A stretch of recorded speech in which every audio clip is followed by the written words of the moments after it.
ओम शांति। आज 11 जून 2026 के प्यारे बाप दादा के अनमोल मधुर महावाक्य हैं। आज की मुरली के सार में प्रियतम बाबा ने पूरा वर्षा लेने के लिए कहा कि एक बाप से ही प्रीत रखनी है, कोई भी देहधारी से प्रीत नहीं लगानी है, क्योंकि बाबा कहे अभी विनाश का समय है, वही महाभारत लड़ाई अभी लगनी है। इसलिए गाया हुआ है ना, विनाश काले विपरीत बुद्धि विनश्यन्ति, विनाश काले प्रीत बुद्धि विजयंती। बाबा कहे तुमको एक पारलौकिक बाप से ही प्रीत लगानी है तो तुम पूरे वर्षे के अधिकारी बनेंगे। और साथ में कहा कि तुम्हारे में जो तीव्र प्रीत वाले हैं वह बाप से पूरी प्रीत रखते हैं। कहते हैं बाबा हम आपसे 21 जन्मों का पूरा वर्षा लेंगे।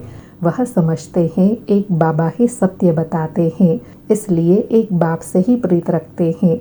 और साथ में एग्जाम्पल दिया कि जैसे नया मकान बनाते हैं तो पुराने मकान से प्रीत टूट नए मकान से लग जाती है। ऐसे बाबा कहे मैं तुम्हारे लिए नई दुनिया नई राजधानी स्थापन करता हूँ, तो उससे प्रीत लगानी है।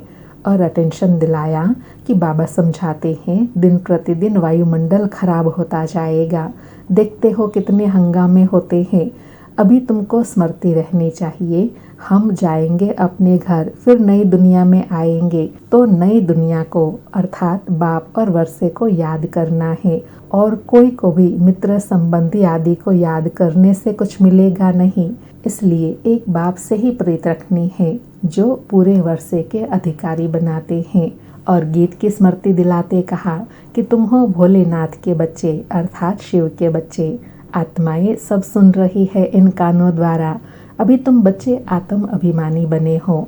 बच्चे टेप पर भी मुरली सुनते हैं तो समझते हैं शिव बाबा हमको अपना परिचय देते हैं, मैं सभी आत्माओं का बाप हूँ, जिसको तुम परम पिता परम आत्मा यानी परमात्मा कहते हो, उनको सदैव ही फादर कहते हैं, क्योंकि भोलानाथ शिव बाबा सभी आत्माओं का पिता हैं। फिर प्रश्न पूछते हुए कहा कि बाबा तुम सबसे पूछते हैं तुमको कितने फादर्स हैं, तो बच्चों ने कहा एक है लौकिक दूसरा है पारलौकिक। तो बाबा कहे दोनों में बड़ा कौन? जरूर पारलौकिक फादर ही होगा, उनकी ही महिमा अपरम अपार है। सब पतितों को पावन बनाने वाला एक पारलौकिक बाप है, इसलिए एक पारलौकिक बाप से ही प्रीत लगानी है।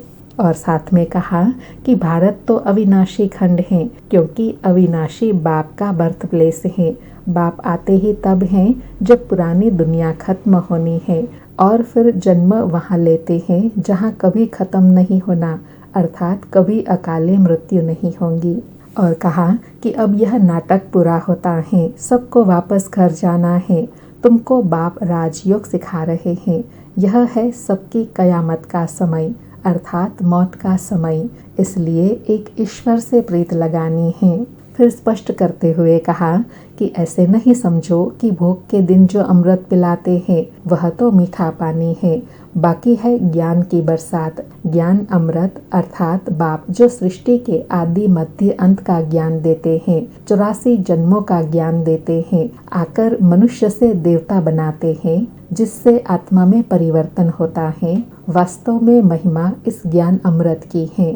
फिर नशा दिलाते कहा कि तुम्हारी है विनाश काले प्रीत बुद्धि, इसलिए तुम विजय बनते हो, तुम सारे विश्व पर विजय पाते हो। यह अच्छी रीति याद रखना है कि हम भारतवासी जो अभी कलयुग में हैं सो बदलकर स्वर्ग में जाएंगे। तुम विकारी बंधन से निकल निर्विकारी संबंध में जाते हो। और साथ में अटेंशन दिलाया कि बरोबर अभी तुम समझते हो हम देवता बनते हैं तो हमारा भोजन शुद्ध होना चाहिए, देवी गुण भी यहाँ ही धारण करने हैं, सर्वगुण संपन्न यहाँ बनना है, अभी तुम बन रहे हो। फिर और अंडरलाइन कराते कहा कि यह लक्ष्मी नारायण देवताएं हैं, इनको भोग लगाते हैं तो क्या सिगरेट शराब लहसुन प्याज आदि का भोग लगाते हैं?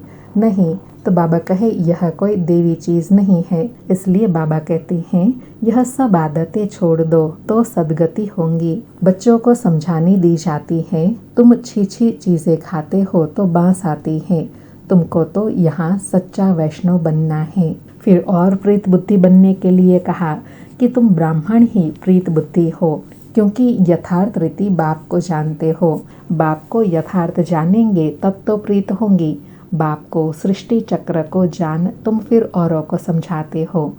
जितना जो औरों को समझाएंगे तो बहुतों का कल्याण करेंगे। जो जास्ते समझते हैं वही होशियार हैं।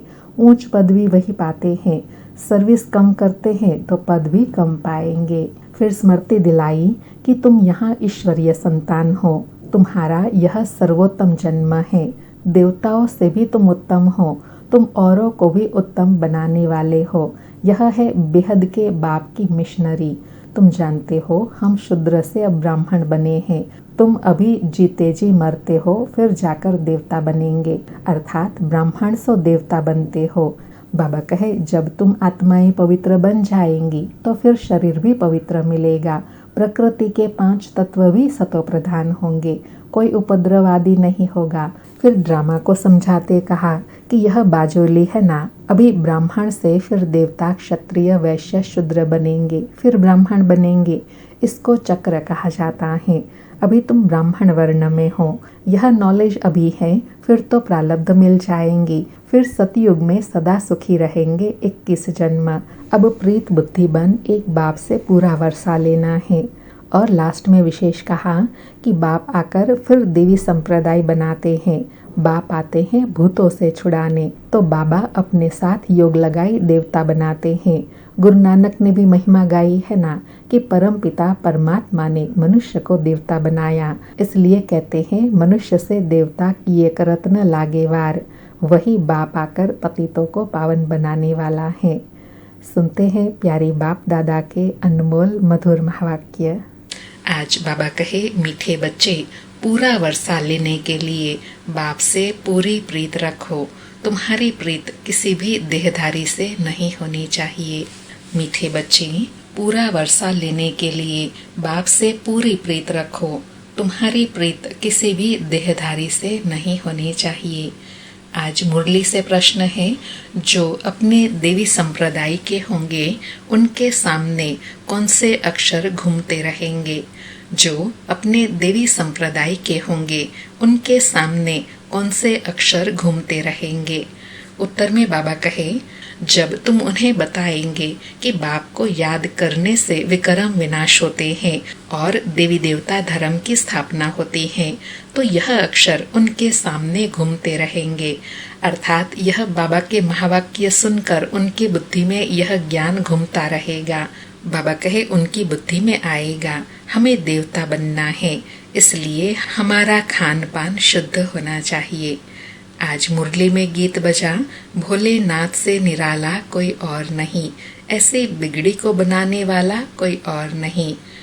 सारी मुरली से धारणा के लिए सार है। पहला पॉइंट, ब्राह्मण से देवता बनने के लिए जो भी छीछी आदतें हैं उन सबको छोड़ना है। शूद्र को ब्राह्मण धर्म में कन्वर्ट कर देवता बनाने के लिए ईश्वरीय मिशन के कार्य में सहयोगी बनना है। शराब, सिगरेट या जो भी गंदी आदतें हैं वह निकाल देनी है। दूसरा पॉइंट, इस विनाश काल के समय बाप से सच्ची प्रीत रखनी है। पुराना मकान टूटने वाला है, इसलिए इससे दिल निकाल नए से लगानी है। आज बाबा का वरदान है, श्रेष्ठ कर्म द्वारा सिमरण योग्य बनने वाले योग युक्त युक्ति युक्त भव। श्रेष्ठ कर्म द्वारा सिमरण योग्य बनने वाले योग युक्त युक्ति युक्त भव। स्पष्टीकरण है, आपका एक एक कर्म जितना श्रेष्ठ होगा उतना ही श्रेष्ठ आत्माओं में सिमरण किए जाएंगे। भक्ति मार्ग में नाम का सिमरण करते हैं, लेकिन यहाँ जो श्रेष्ठ आत्माएं हैं उनके गुणों और कर्मों को मिसाल बनाने के लिए सिमरण करते हैं।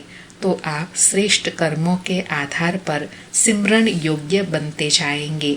इसके लिए योग युक्त बनो। योग युक्त बनने से हर संकल्प, शब्द व कर्म योग युक्त अवश्य होगा। उनसे अयुक्त कर्म व संकल्प हो ही नहीं सकता। यह भी कनेक्शन है। बाबा कौन सा कनेक्शन बता रहे हैं कि जो आत्मा श्रेष्ठ कर्म करके सिमरण लायक बन जाती है, फिर उनसे कोई भी अयोग्य कर्म नहीं होते हैं। उनके ही कर्मों का व गुणों का ही गायन मिसाल के रूप में सिमरण करते हैं। तो जो ऐसी सिमरणीय आत्माएं हैं, वह सदा योग युक्त और युक्ति युक्त होंगे। उनके हर कर्म श्रेष्ठ होंगे। आज का स्लोगन है, निमित्त और निर्माण चित्त यही सच्चे सेवाधारी के लक्षण हैं। निमित्त और निर्माण चित्त यही सच्चे सेवाधारी के लक्षण हैं। आज के अव्यक्त इशारे हैं, सदा हर्षित रहने के लिए अपनी नेचर को सरल बनाओ, सहनशील बनो। आज सदा हर्षित रहने के लिए कहा कि सरल चित्त नेचर होंगी तो हर्षित रहने के साथ नैनों से, मुख से और चलन से मधुरता प्रत्यक्ष रूप में दिखाई देंगी। कभी मुख से कड़वा वचन नहीं निकालेंगे। उनका दिल, दिमाग, बोल सब एक समान होगा। दिल में एक, बोल में दूसरा, यह सरलता की निशानी नहीं है। सरल स्वभाव वाले सदा निर्माण चित्त, निरहंकारी, निस्वार्थी होते हैं। बाबा ने सरल स्वभाव को स्पष्ट किया कि सरल किनको कहेंगे? जिनका दिल, दिमाग, बोल सब एक समान होगा। जो दिल में है वही दिमाग में, और जो दिमाग में है वही बोल निकलेगा, वही कर्म होगा। जो निर्माण चित्त भी होंगे, निरहंकारी भी होंगे और निस्वार्थी होंगे। अच्छा, ओम शांति। शुक्रिया बाबा, शुक्रिया।